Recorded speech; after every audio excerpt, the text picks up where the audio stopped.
Mesdames et messieurs, Monsieur le Président de l'ANRU, Mesdames et Messieurs les ministres et anciens ministres, puisque j'en ai 3 là sous les yeux, 3, une femme et 2 hommes. Je suis très heureuse de vous retrouver aujourd'hui parce que la politique de la ville me tient particulièrement à cœur et qu'en acceptant cette belle mission que m'a confiée le Premier ministre, je me suis souvenue des propos de Jean-Louis Borloo et de sa grande idée, sa grande innovation, qui consistait au moment de l'adoption de la loi Borloo à dire « La politique de la ville marche sur 2 jambes, la jambe urbaine, la jambe du bâti, qui est celle qui est animée aujourd'hui magnifiquement par l'ANRU, et la jambe humaine, c'est-à-dire celle qui consiste à soutenir une présence humaine, une présence d'adultes relais, les cités éducatives, les crédits pour les associations qui font un travail remarquable. Et au fond, cette définition me semble être la bonne. Il ne peut pas y avoir de rénovation du bâti s'il n'y a pas en même temps un travail fin qui, en réalité, devrait être le travail du service public de droit commun, nous le savons bien ici.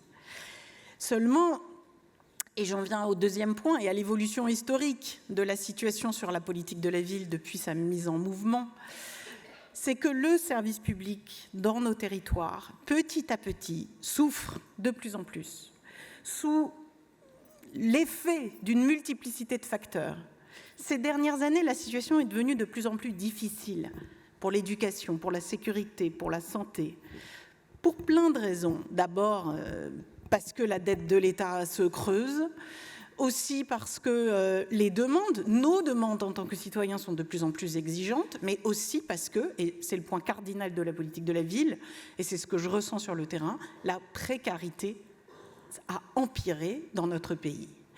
Et cette précarité devient, sur le plan concret, de plus en plus palpable et touche, il se trouve qu'elle touche en particulier les territoires les plus éloignés du service public, donc les quartiers politiques de la ville, mais aussi les zones rurales. Je ne veux évidemment pas les opposer et vous comprendrez pourquoi, justement pas pour alimenter une opposition entre les deux.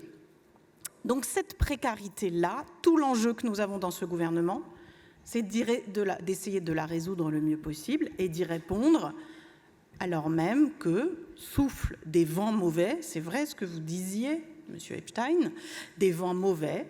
Pourquoi? Parce que moi, quand je vais défendre les outils de la politique de la ville, on me rétorque, et pas que sur les réseaux sociaux, qu'on en fait trop, que l'ANRU c'est des milliards, que nous gaspillons l'argent de la politique de la ville, que tous ces adultes relais, on ne sait même pas s'ils ont des contrats. Voilà ce qu'on me dit, pas seulement dans le débat public, voilà ce qu'on me dit aussi.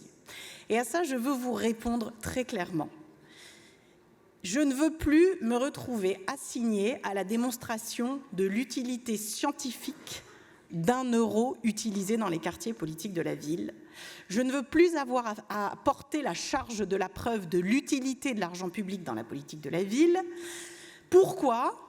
Parce qu'il suffit de parler avec des élus, de se rendre, de vivre dans les quartiers pour voir que, bien sûr, que quand on a plus d'accompagnement éducatif, plus d'accompagnement social, un adulte dans la pièce, bien sûr que ça va mieux. Bien sûr que quand on ne délaisse pas un quartier et qu'il y a une présence de sécurité, de justice et une présence sociale, ça va mieux.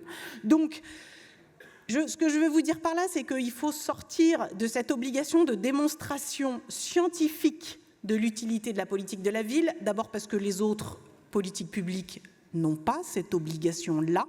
La réalité, c'est que l'évaluation des politiques publiques, c'est un art subtil et compliqué.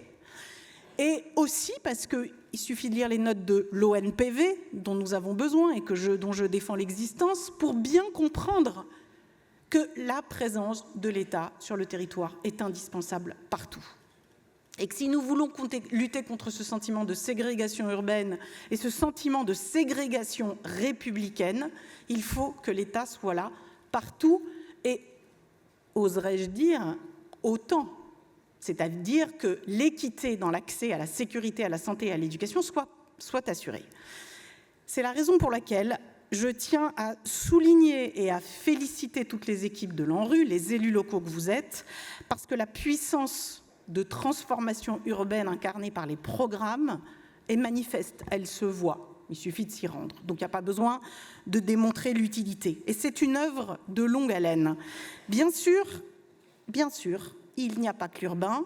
Et dans la politique de la vie, VIE, qui a été menée depuis ces décennies par tous les ministres qui m'ont précédé, il y a aussi un autre fil rouge, qui est le fil rouge d'un imaginaire, d'un nouvel imaginaire de la ville, au sens large, car je ne veux pas me limiter au mot de quartier. Les habitants de la cartographie de la politique de la ville ne sont pas que des habitants des quartiers, c'est des habitants de villes qui souffrent d'une précarité grandissante et qui souffrent d'un éloignement du service public. Il y a donc une dimension humaine, une dimension vitale, une dimension de service public au sens le plus essentiel du terme, c'est-à-dire une forme d'empathie. Il y a quelque chose dans la politique de la ville qui relève de recoudre le tissu, recréer du lien. Mais il se trouve que le lien humain, il ne peut être incarné que par des associations qui sont agies par l'idée de l'intérêt général, par des élus locaux que vous êtes, et, je suis désolée de le dire, par le service public. Il n'y a que dans ces trois types d'organisations que nous pouvons attendre un investissement pour l'intérêt général sans contrepartie au sens capitalistique ou économique du terme. Tout ça pour vous dire que la politique de la ville sur ses deux jambes, non seulement est indispensable dans la situation actuelle de la République française, mais qu'elle est aussi, et je le dis à tous ceux qui pourraient en douter, mais elle est aussi une priorité du gouvernement de François Bayrou. Parce que si le gouvernement de François Bayrou, sous l'impulsion d'un président de la République qui pousse depuis 2017 les cités éducatives, etc., s'il n'avait pas voulu ça, vous savez quoi ? Il n'y aurait pas de politique de la ville et on ne pourrait pas, et je ne pourrais pas à ma place, alors même que je n'ai pas la tutelle de l'ANRU, vous le savez, soutenir Valérie Létard dans son combat pour que nous mobilisions ensemble encore plus d'investissements publics sur ce sujet-là. Donc, ma collègue viendra demain après-midi vous parler du bâti. Moi, je suis venue vous parler de l'humain. Mais sachez que ne doutez pas du souhait politique de notre gouvernement, qui est composé de tendances évidemment différentes, mais nous avons tous le souhait de lutter contre ce sentiment de relégation. Vous avez donc vu qu'au comité interministériel du 6 juin dernier, donc vendredi à Montpellier, il y avait 8 ministres. Mais les 8 ministres ne sont pas venus pour enfiler des perles, ils sont venus pour faire des annonces. Donc je veux vous préciser un peu ce cadre. Les annonces qui ont été faites sont destinées à renseigner nos 3 priorités. Et je ne veux pas être trop longue, puisque vous devez avoir faim, mais dans nos 3 priorités, la première des priorités, c'est l'enfant. L'enfant au cœur de la ville, l'enfant dans la ville. Sur une idée très simple et une loi économique très simple, c'est que pour lutter contre la précarité, contre la déscolarisation, contre l'exclusion sociale, voire parfois contre la délinquance des mineurs, il faut travailler le cadre de la naissance jusqu'à l'adolescence. Et travailler le cadre, c'est travailler l'environnement, le bâti. C'est pour ça qu'avec les bailleurs sociaux, et je remercie Emmanuel Cos, nous avons réussi petit à petit à améliorer les conditions d'entretien des parties communes dans les quartiers. Vous voyez ? Et ça, on a réussi à le faire parce que aujourd'hui, 85% des bailleurs donnent satisfaction aux habitants, aux élus que vous êtes. Et donc, moi, sur les remontées que j'ai en ce moment des préfectures, ça va bien, mieux. Oui, bien sûr, il en reste 15% qu'on va accompagner. Mais moi, ça m'évite d'avoir à dire...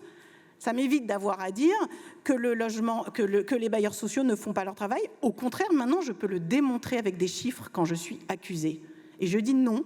Vous voyez, nous avons 2 bilans. 85% des bailleurs sociaux font un travail remarquable dans les quartiers politiques de la ville. Et ça, c'est inattaquable. Et on me dit les 15% d'autres, je dis oui, ça progresse. C'est en train de progresser et on avance. Et je peux rajouter sans 1 euro d'argent public supplémentaire. Mais c'est quand même pas mal de pouvoir démontrer, et ce n'est pas que l'ancienne magistrate à la Cour des comptes qui parle, que sans 1 euro d'argent public supplémentaire, le travail est fait et bien fait. Et ça, c'est important. C'est important pour les habitants, c'est important pour les maires, et c'est important pour la politique à laquelle nous croyons tous. car il n'y aura pas de politique de la ville sans un partenariat étroit. C'est trois têtes, la politique de la ville. Les maires, les habitants et les bailleurs sociaux, avec évidemment le gouvernement qui met tout ça en musique. Donc, le gouvernement qui représente évidemment l'État, évidemment. Et d'ailleurs, à ce sujet-là, j'en viens à ma deuxième priorité, qui est une priorité essentielle, qui est, puisque vous parlez de l'État, qui est la question de la sécurité. À Montpellier, le ministre François-Noël Buffet est venu annoncer que nous allions renforcer la présence dans les quartiers. Cette présence, figurez-vous que nous allons travailler davantage avec la police municipale, et donc le ministre a annoncé, dans le cadre du Beauvau des polices municipales, que comme nous l'avons fait à Montpellier, on va favoriser les synergies entre la police municipale et la police nationale, avec une ambition, plus de présence sur le terrain. Et le troisième point, je ne fais qu'évoquer les trois points principaux, c'est la question économique et c'est la question de, précisément, vous le disiez tout à l'heure, Cédric, la question de l'emploi. Il est indispensable, en effet, que pour bien grandir, on puisse permettre aux enfants de grandir dans des familles où les parents puissent avoir un emploi. C'est essentiel et ça va sauver complètement et transformer leur cadre de vie. La difficulté que nous avons aujourd'hui, c'est qu'on a des quartiers politiques de la ville avec un fort dynamisme et par exemple sur l'entrepreneuriat, une forte capacité à créer des entreprises, plus qu'ailleurs, mais pas derrière, pas de crédit, une difficulté des banques à prêter.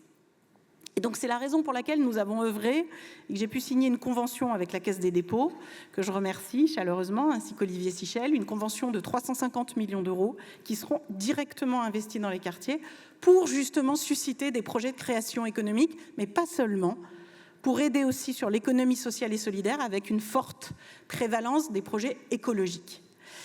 Donc, je ne vais pas vous faire la liste des 42 mesures que nous avons adoptées. Ce que je veux simplement vous dire ici, avec quelques mots, c'est que le volet humain de la politique de la ville, c'est une mobilisation de tout le gouvernement et que les 8 ministres qui étaient avec moi à Montpellier en sont tous convaincus, même la ministre du Budget. Vous voyez, puisqu'on est on a annoncé une réforme fiscale sur les zones franches urbaines que l'on veut réserver, je dis bien réservé, aux quartiers politiques de la ville et donc mieux les cibler. Donc il y a un engagement et un travail qui est fait, bien sûr dans une enveloppe budgétaire, je ne vous fais pas de dessin, le Premier ministre l'a dit, qui est contrainte, mais avec une augmentation de l'investissement de mes collègues, on va faire le chiffrage dans les jours qui viennent, chacun de mes collègues ministres met plus dans la politique de la ville. Vous voyez, par exemple, Elisabeth Borne va créer plus de postes pour qu'on puisse scolariser dès 2 ans. Nous avons annoncé que nous allions, comme on ne fera pas droit à la demande de l'extension de tous les QPV en REP+, nous avons donc annoncé que nous allions augmenter le nombre d'écoles orphelines. Et j'ai annoncé moi-même que nous allions créer des maisons de l'enfance et de la réussite éducative, là où il y a déjà des programmes de réussite éducative, et mobiliser des psychologues cliniciens de l'enfance bien formés dans chacune de ces maisons de l'enfance et de la réussite éducative, précisément parce qu'il faut un environnement social, éducatif et psychologique pour les plus jeunes dans les quartiers, et que c'est cet environnement protecteur depuis l'école qui leur permettra de bien s'épanouir et d'éviter d'être la cible des réseaux de trafic ou des réseaux sectaires. Donc vous voyez que c'est une action qui se déploie de tous les côtés, qui a une volonté, une coordination, et que, bien entendu, à ma place de ministre de la Ville, je souhaite que l'ANRU, évidemment, que l'État tienne sa parole sur l'ANRU 2, mais ça va de soi. 85% des projets sont engagés et des contrats ont été signés, donc il est évident que l'État doit tenir sa parole. Mais moi, je voulais vous parler du futur de la rénovation urbaine, et bien entendu que je suis totalement déterminée à faire en sorte qu'il y ait un futur, et donc qu'il y ait un programme national, un nouveau programme national de la révolution urbaine pour après l'expiration de celui-ci. Voilà. Alors, évidemment, il faudra y travailler, et j'ai quelques pistes à vous proposer. La première, c'est que l'évolution de l'ANRU doit s'inscrire dans une territorialisation des engagements et du suivi. Une territorialisation des engagements et du suivi, notamment, ça a été évoqué tout à l'heure, avec une plus forte déconcentration à l'égard des préfets et des services départementaux. Pourquoi? Pour plus de proximité, pour plus de coordination avec les élus locaux, peut-être aussi pour une meilleure prise en compte des processus et surtout, et j'insiste, la question qui a été évoquée tout à l'heure des copropriétés dégradées, qui reste un point d'achoppement, devra faire aussi l'objet d'une analyse claire. Qui peut l'assumer? Mais il me semble que les questions de rénovation urbaine sont intrinsèquement liées à la question de la gestion des copropriétés dégradées. Je souhaite aussi plus de simplicité et plus de clarté pour les élus. C'est une réflexion sur un pilotage, peut-être par typologie de quartier plutôt que par périmètre opérateur. Et quand il y a une superposition de périmètres, l'ANRU pourrait en assumer le chef de fila en alternance avec l'ANCT ou l'ANA pour les interventions dans le cadre des quartiers en OPH. Il y a une gouvernance à trouver, mais moi je n'ai qu'un objectif, c'est que tout ça reste dans le cadre du service public et de l'État déconcentré. Et puis, une réinterrogation à terme des premiers projets du PNRU qui n'ont pas toujours pris en compte la question des rénovations thermiques, et c'est un sujet clé. Je suis donc favorable à une réflexion sur un financement d'un futur PNRU, à la définition de nouvelles procédures qui rendront les modalités de déploiement des programmes plus fluides, plus rapides, plus efficaces, plus tournés vers les élus locaux, vers les habitants et peut-être aussi plus ouverts aux nouvelles modalités et aux nouvelles attentes de l'habitat pour les habitants. Et enfin, je suis favorable à ce que les capacités à déroger aux règles de droit commun soient explorées, par exemple au travers du droit de dérogation qu'on pourrait confier au préfet pour faciliter et accélérer les processus, particulièrement en matière d'urbanisme. Voyez donc que mieux vivre dans les quartiers nous pose aujourd'hui cette question. Nous la pose à deux échéances. La première échéance, c'est maintenant. C'est maintenant comment nous allons finir l'année 2025 pour la politique de la ville et comment nous allons construire 2026. Il y a urgence. Il y a urgence parce que, je conclurai par là, il ne faut surtout pas opposer l'humain et l'urbain. C'était le cœur de la promesse de la loi Borloo. Il ne faut surtout pas les opposer parce que nous avons besoin des deux. Et parce que nous avons autant besoin des crédits pour la rénovation urbaine que des crédits pour les adultes relais, pour les cités éducatives, pour les programmes de réussite éducative, pour quartiers d'été et pour tous ces contrats de ville dont j'ai la charge de l'animation.